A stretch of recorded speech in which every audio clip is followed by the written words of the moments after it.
We don't know exactly when David wrote Psalm 63, but we know it was probably on one of two occasions. It might have been when he was fleeing from King Saul. And if it was that occasion, David had been fleeing from place to place, from person to person, just trying to find a hiding place, a place of refuge.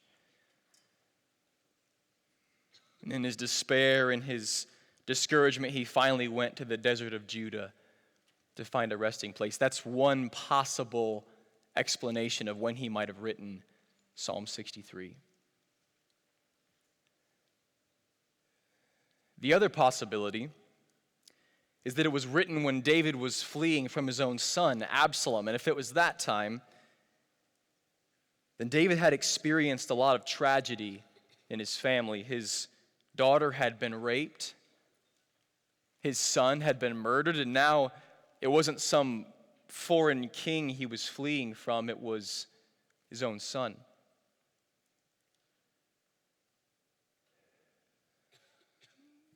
Whichever time it is, in his desperation and in his discouragement, David decides to flee to this place called the desert of Judah, and it's this uninhabited, lonely place where there's little water, there's almost no traveling routes. And in his despair and in his grief, he wrote these words. "O God, you are my God. Earnestly I seek you. My soul thirsts for you. My flesh faints for you. As in a dry and weary land where there is no water. So I have looked upon you in the sanctuary, beholding your power and glory. Because your steadfast love is better than life, my lips will praise you. So I will bless your name as long as I live, and in your name I will lift up my hands. My soul will be satisfied as with fat and rich food. And my mouth will praise you with joyful lips when I remember you upon my bed and meditate on you in the watches of the night, for you have been my help. And in the shadow of your wings, I will sing for joy. My soul clings to you. Your right hand upholds me. But those who seek to destroy my life shall go down into the depths of the earth. They shall be given over to the power of the sword. They shall become a portion for jackals. But the king shall rejoice in God. All who swear by him shall exult, for the mouths of liars will be stopped. O God, you are my God. The words "my God" transform this desert place into a worship experience. David says, my soul thirsts for you. My flesh faints for you. He's comparing what somebody would have felt in the desert of Judah to actually what he's feeling spiritually. God, I long for your presence. God, I am sapped. My energy is gone because I need your presence. And he says, earnestly I seek you. And then David starts remembering, he says, so I have looked upon you in the sanctuary, beholding your power and your glory. He's recounting what God's done in the past. He's refusing to let this desert place control him. The desert is not controlling David here. But he's recounting, he's retelling what God has done. And he says, because your love is better than life, my lips will glorify you. Catch this. He's saying, even if my son Absalom, Even if King Saul catches up with me to kill me, and he does kill me, guess what? It doesn't matter to me. Because your love is better than my life. So I will bless your name as long as I live, and in your name I will lift up my hands. I mean, this is arguably the worst moment in his life. You could say this is the lowest of lows for David. And in the midst of that, he is raising his hands and he's blessing God.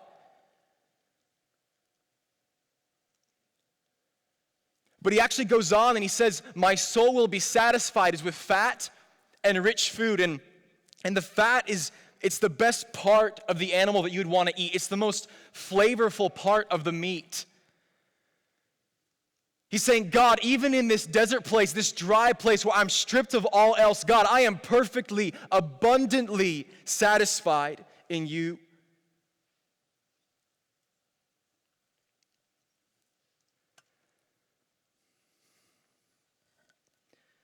David talks about remembering God during the watches of the night, and for their culture, the watches of the night would have been from sunset to 10 p.m., and then from 10 p.m. over to 2 a.m., and from 2 a.m. then to sunrise.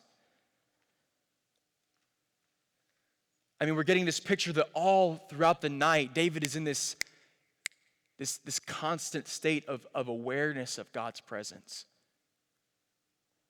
of remembering what God's done. And I love verse 8. I love verse 8 because I think it's like the summary of everything that's going on here. He says, my soul clings to you. My soul cleaves to you. Some translations would say, my soul follows hard after you. God, I am refusing to be separated from your presence. And as he's clinging to God, God's right hand is upholding him.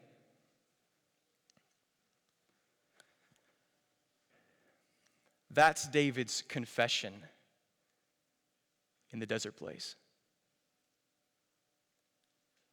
That's what David has to say in arguably the worst moment of his life.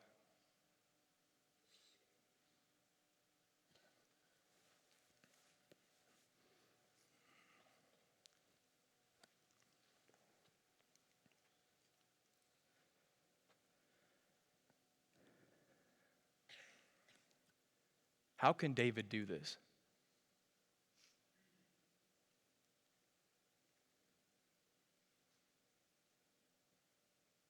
How can David say this?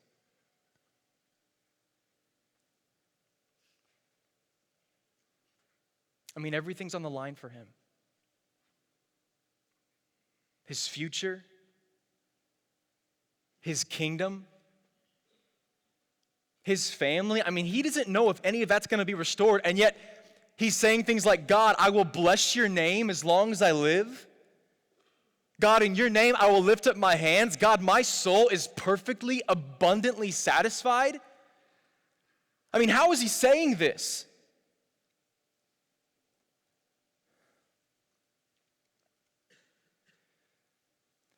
David could say this because David was surrendered.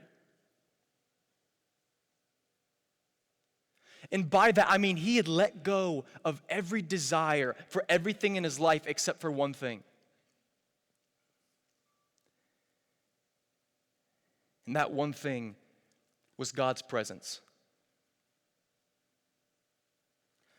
What Psalm 63 teaches us about surrender is that surrendering is desiring nothing but God's presence. That's surrender.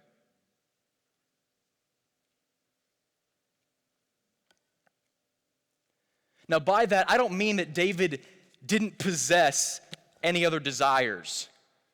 I mean there was one desire that controlled him.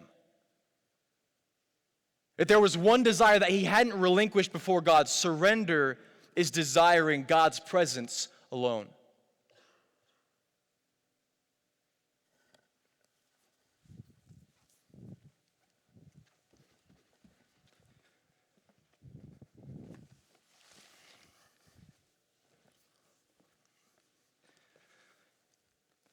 This tank represents your life. And this top of the tank, this black part right here, represents the level at which you have enough, the level at which you have fullness. Okay? So this tank is your life. This black level, this top, is the point at which you have fullness. Now, these jars represent different sources of things that can pour into your life to help you reach that point of fullness. So let's just say that this jar represents relationships, okay? So relationships that pour into your life that help you reach that point of fullness. Let's say this jar represents success, all right? So when you have successful moments in your life, what's happening is that's pouring into you, into your life, and it's helping you reach that point of fullness.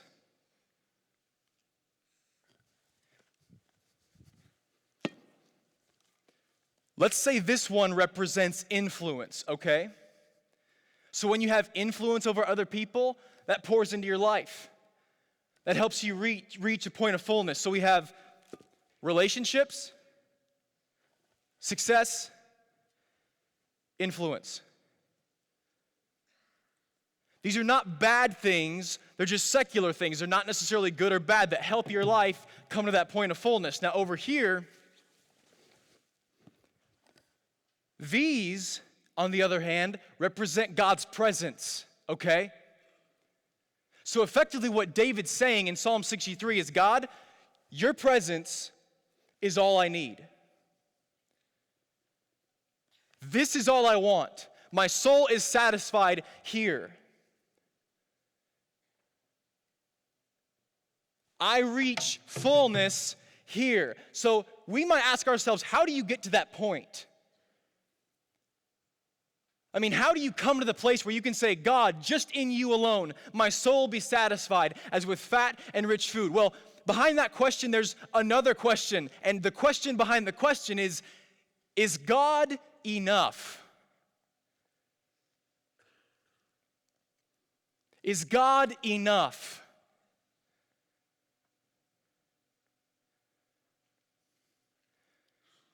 Personally, I would say that's the most important question in Christian living. Is God enough? Is just time in His presence, enough to bring me to that point of fullness in my life? Is God's presence enough? Now, it's one thing for me as a chapel speaker to say, yeah, God's presence is enough. And it's one thing for you sitting in your seat to say, yeah, I intellectually, cognitively agree with that. God's presence is enough. But how do we actually live that way? I mean, how do you become so gripped with the reality of the value of God's presence that it actually sets you free to live in surrender? How do you get to that point?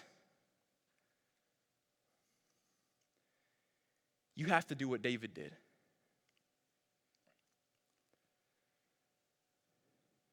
You have to go through a desert.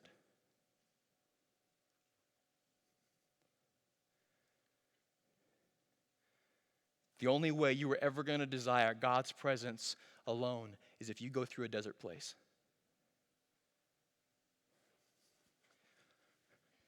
Where all these are stripped from your life. How else could you ever know that God's presence is enough? Unless you went through a desert place. Unless this was all you had to rely on. God's presence is enough. Now, for some of us, your desert place often is a place of waiting, okay? Deserts are often places of waiting. For some of you, your desert is the fact that right now you're in a season of singleness. Seriously. And you are so longing for God to bring that person into your life. That's not a bad thing, but you're so longing for that. You're saying, God, when am I going to get out of this desert? When is this part of my life going to come in and begin to pour? And what God is saying is, son, daughter, if I bring this into your life before you know that I'm enough, you're never going to learn that lesson. You are never going to learn that my presence can actually bring you to fullness if this comes before that. So what I'm going to do is I'm going to take you into a desert. For a season of time, I'm going to intentionally put you in a season of singleness. So you have to know my presence is enough. It's a season of waiting. Now for some of us, it's not that. Some of us, like I said, it's success. And your desert is that God has taken this and he's removed it from your life for a season. Or he's allowed it to be removed.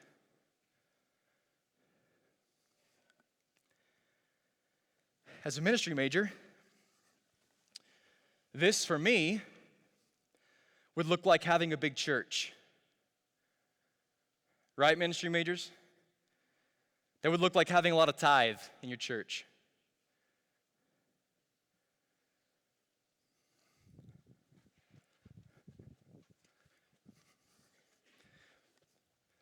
And God is saying, if I give you that right now, because you haven't learned that my presence is enough, this will become your idol.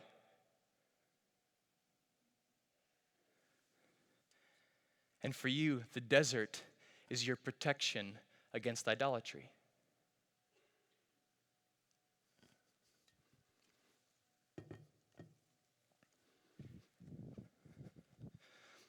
This one's hard. The others are hard too, but this one's really hard. Influence. So, influence, right? When we influence other people, when we can impact their path, it really does bring you a sense of fullness, right? I mean, when you can help people move along in life and you're influencing others, that really does pour into your life, into your tank. And I see some of you guys, and you are so passionate for the Lord. And I love that. You're so passionate for the Lord. And you're going to go and you're going to change the church. And God's going to use you to change the world because that passion is from Him. But I think some of us here are crying out, God, when are you going to give me influence? I mean, when are you going to give me a stage, God? When are you going to make me visible? So I can share this passion with the world. And God is saying, son, daughter, if I give you that influence you so desire, it's going to ruin you. It's going to ruin the one thing you have to offer the world because you have not yet learned that my presence is enough. So I'm going to put you into a desert and remove you from a season of influence. Deserts are often times of waiting. And this is a great phrase to grab and to pray over.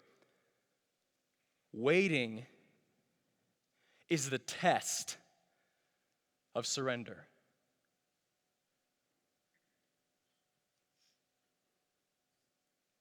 Waiting is the test of surrender because you'll know if God's presence is all you want when you're forced to wait. I mean, if in your desert place, God is pouring into you and you are satisfied, you're reaching that point of fullness, and you have joy and you have rest, I mean, it's a testimony that God's presence is all you want. But if you're put in that desert place and you're stripped of these things and you are miserable, I mean, you hate it, and you're worried and you're upset, and that's your fruit, and that's a testimony saying, this probably isn't enough for you. Waiting is the test of surrender, and I would add to that, rest is a sign of surrender.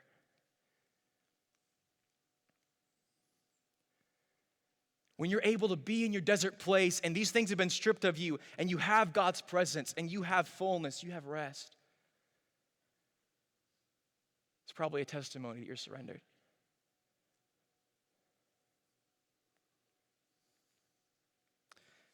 Is God's presence enough?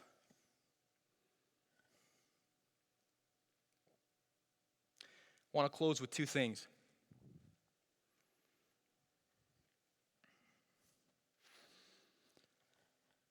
The first is that you can pretty easily recognize people who live like this.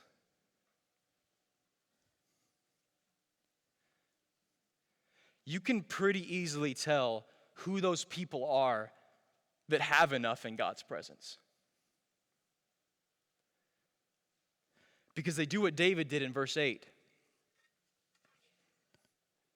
They cling. They cling hard to God's presence.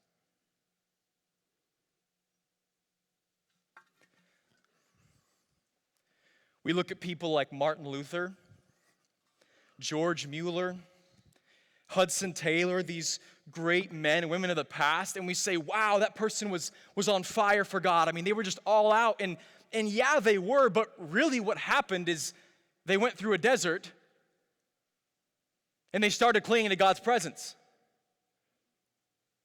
I mean, you look at people like that, and you're like, how do they spend hours a day in God's presence? It's hard to even get 20 minutes in. It's because they had been through the desert, and when they went through the desert, God poured into them, and they found that God was enough. And because of that, they now cling to his presence, and they don't let go. Clinging to God's presence is a lifestyle of surrender. What does surrender look like lived out? It's clinging to God's presence. Where God's presence is the only thing that matters anymore. Everything else can fall to the wayside. Because that's all that matters. They've found that God's presence is enough. And his right hand's upholding them.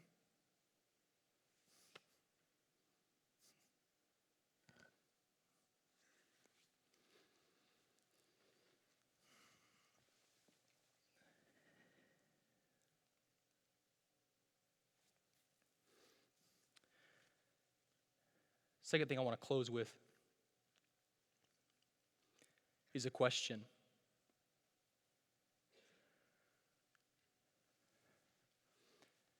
And this question might be really, really hard for some of you. Might even be a question that you try to avoid at all costs.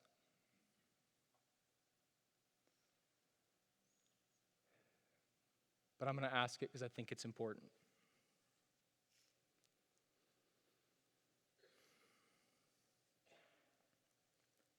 What if you die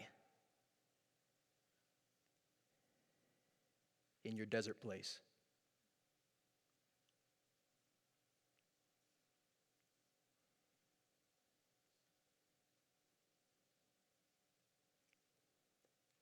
What if your season of waiting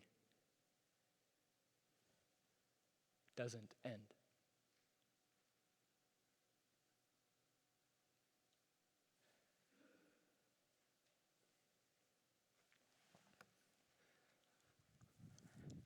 If this isn't God's will for you, if he wants to give you a spouse, I think he'll bless you with that. I totally believe that. I think if God wants you to have success in some measure, he'll give it to you. If that's in God's plan for you, I'm believing for that, yeah. I think he wants us all to have influence. But it would be an absolute misfire to leave this chapel and to say, wow, that was a sermon on how I can get through my desert place until these things come. The point of this word isn't to say, hey, just wait until God brings you a spouse. And once you get there, you'll be fine. Or just hold on until you get to the point of having influence and having success. The point of this word is that you would know that God is enough. And that you would live like that. And if you can say that, then you should be able to say, God, my body can fall in this desert place. I mean, I can die here. Put my grave here in this season of singleness. Put my grave here without success or influence. And guess what? My soul will still be satisfied with you. I will still have enough.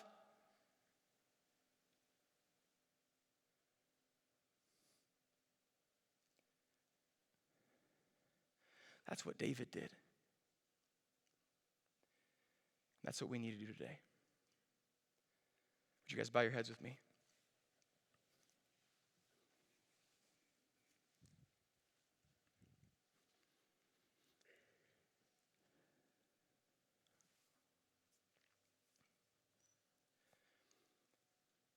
We're going to pause here, all right?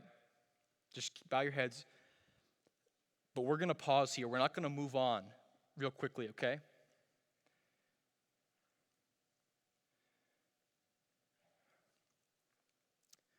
When David was in his desert place and he made this confession, I want this to hit your spirit, okay? There wasn't a band around him. There weren't a bunch of priests encouraging him, saying, just praise God, you got it. I mean, this is just him. And just the people fleeing with him in his desert place. And so right now, we're just going to take a time of silence.